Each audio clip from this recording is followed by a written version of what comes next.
Good evening বন্ধুরা, প্রতিদিনের জীবনযাত্রা চ্যানেলে তোমাদের সবাইকে স্বাগত জানাই। বন্ধুরা, আমি যেমন পার্কে আসি রোজ, ঠিক তেমনিই এসেছি। আর পার্কে আসার পর বৃষ্টি হয়েছিল কিছুটা, তো সেই জন্য রাস্তাটা ভেজা ভেজা। আর রাত্রি হয়ে যেতে পার্কটা পুরো অন্যরকম দেখাচ্ছে, দিনের বেলা অন্যরকম, রাত্রিবেলা অন্যরকম, কেননা লাইটিংয়ের জন্য। আর বসে থাকার পর কিছুক্ষণ পর কিন্তু একটা মিছিল হচ্ছে, আর সেই মিছিলটা অপরিচিত কিছু নয়, আমরা প্রত্যেকেই এই মিছিলগুলো ফেস করছি এই কদিন ধরে। সেটা হচ্ছে প্রতিবাদের মিছিল। আর.জি. কর মেডিকেল কলেজে যে ঘটনাটা হয়েছে সেটা অবশ্যই স্বাভাবিক নয়, অস্বাভাবিক ঘটনা। তো অপরাধীদের যাতে আমরা শাস্তি দিতে পারি, তার জন্যই কিন্তু এই মিছিলটা। তো এই মিছিলে একটাই স্লোগান, সেটা হচ্ছে উই আর জাস্টিস।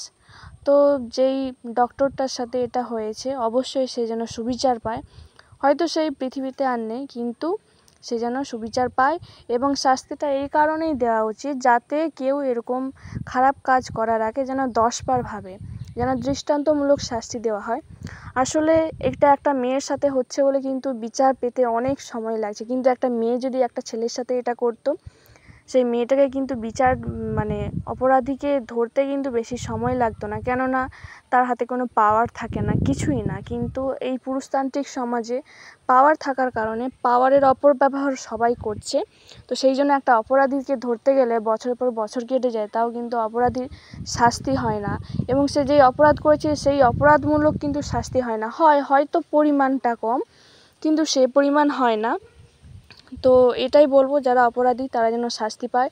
এবং এটা তো একটা ছোট্ট ঘটনা নয়, এটা প্রি প্ল্যান করেই করা হয়েছে। তো যারা এইসব পরিকল্পনা করেছে এবং যাদেরকে দিয়ে করানো হয়েছে, প্রত্যেকেই যেন এই শাস্তিটা পায়।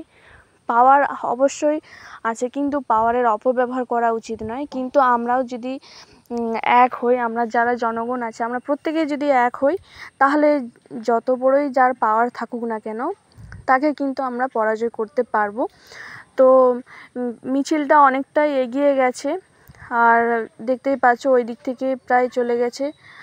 অনেকটা দূরে কিন্তু মিছিলটা আছে, পুরো পার্কটা কিন্তু রাউন্ড দেবে, তারপরে ওরা আবার যাই হোক থেমে যাবে। আসলে আমাদের তমলুকে বিভিন্ন জায়গাতে এই মিছিলটা হচ্ছে। বিভিন্ন রাজনৈতিক যারা নেতারা আছে তারাও মিছিল করছে, এবং যেখানে এই ঘটনাটা ঘটেছে সেই জায়গাতে তো অবশ্যই হচ্ছে এবং হওয়া উচিত। কেননা আমরা যদি মিছিল না করি বা প্রতিবাদ না করি, কখনোই এই অপরাধগুলো দমন করা সম্ভব নয়। আর আমরাই চাইলে আমরাই কিন্তু একটা সুস্থ পরিবেশ কিন্তু দিতে পারি সবাইকে। তো এটাই চাই, আমাদের হাতেই সমস্ত কিছুটা থাকে, আমাদের সিদ্ধান্তের ওপর সমস্ত কিছু থাকে। আমরা যদি মেরুদণ্ডহীনভাবে থাকি, তাহলে কখনোই সমস্ত কিছু ঠেকানো সম্ভব নয়। কিন্তু আমরা যদি শিরদাঁড়া উঁচু করে যদি আমরা প্রতিবাদ করি, তবে যেই সমস্ত কিছু সম্ভব। আর দেখতে পাচ্ছ মিছিলটা অনেকটাই কিন্তু এগিয়ে গেছে, প্রায় শেষের পথে।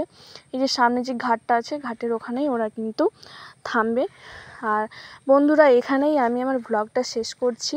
আর আমার ব্লগটা যদি তোমাদের ভালো লেগে থাকে, তাহলে অবশ্যই কমেন্ট করো, আর চ্যানেলটি সাবস্ক্রাইব করে পাশে থেকো। আর যারা আমার চ্যানেলটি সাবস্ক্রাইব করেছো তাদেরকে অসংখ্য ধন্যবাদ দিই। এবং আমি চেষ্টা করব এই ঘটনাটা নিয়ে বিস্তারিতভাবে তোমাদের সঙ্গে শেয়ার করতে। শুধুমাত্র মিছিলেই চললে হবে না, এর গভীরে আমরা যদি অপরাধ দমন না করতে পারি, তাহলে কোনো কিছুই সম্ভব নয়।